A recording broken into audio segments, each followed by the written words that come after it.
So I made a tweet yesterday about coachability, and it talks about the fact that if you're uncoachable now, you'll be unemployable in the future.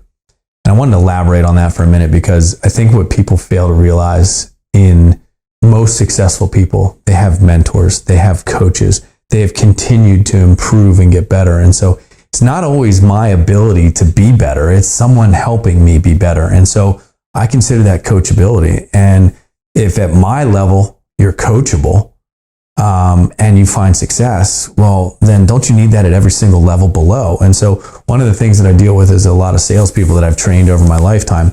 And one of the first indicators to know whether someone's going to be successful or not is how they take criticism, because coaching is criticism.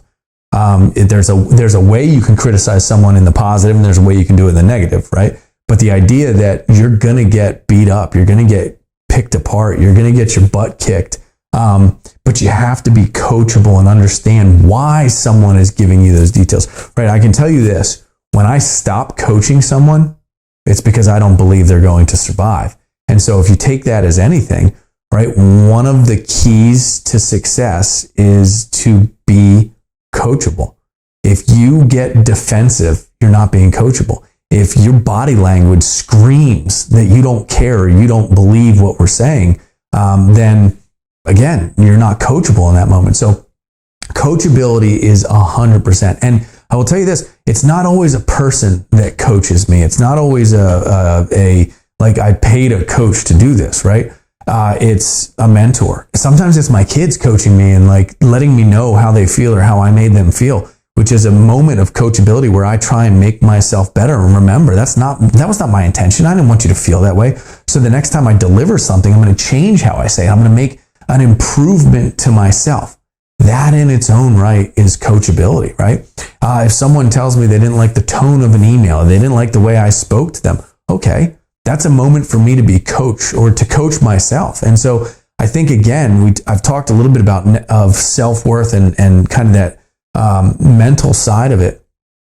If I can take something from an interaction where I was told I didn't do something, and I can turn around and make myself better as a result, that's coachability in its own right. Not because I paid someone to give me that information, but because I took feedback, I processed the feedback. I said, well, that wasn't my intention, so I need to do it differently next time.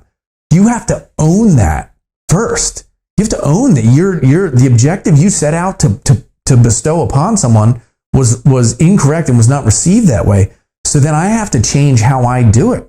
Right? I have to be better in the next interaction to make sure that person is better the next time I give them advice or I give them something to improve. Right? So coachability, it is a paramount in life. Being coachable is a matter of growth, is a matter of improvement, is a matter of owning mistakes and moving forward and not ever being defensive. I think being more coachable, you have to put your ego aside.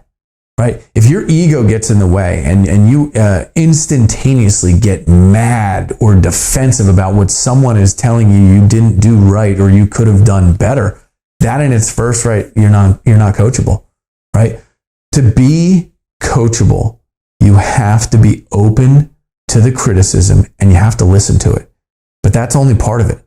The next step is taking action to do it differently. Dan Sullivan and Catherine Nemours' Laws of Lifetime Growth, right? That is, it is about the mindset that you have to be coachable, to get better at it, right?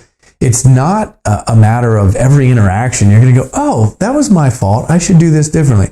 It's a matter of understanding when your influence doesn't affect the people around you, when the things that you say no longer have the motivation or the power behind them. Change something in yourself, right? I think it was Sun Tzu and then later Phil Jackson, the great basketball coach, said anger is the enemy of instruction, right? So, and anger on both sides, the instructor and the instructee, if either of them are angry about it, nobody is learning in that moment. And it's the enemy of the actual instruction you're trying to give. So you have to be able to step back the ego, put it in your pocket, check it at the door, put the chimp back in the cage. You talk about the chimp paradox. It's another great book that talks about we all have the inner chimp that, has a natural reaction of anger or fight or eat, right? And so sometimes, feed the chimp a banana, put it back in the cage, listen to what people are telling you, take it, process it, reflect on the action, improve. That's coachability.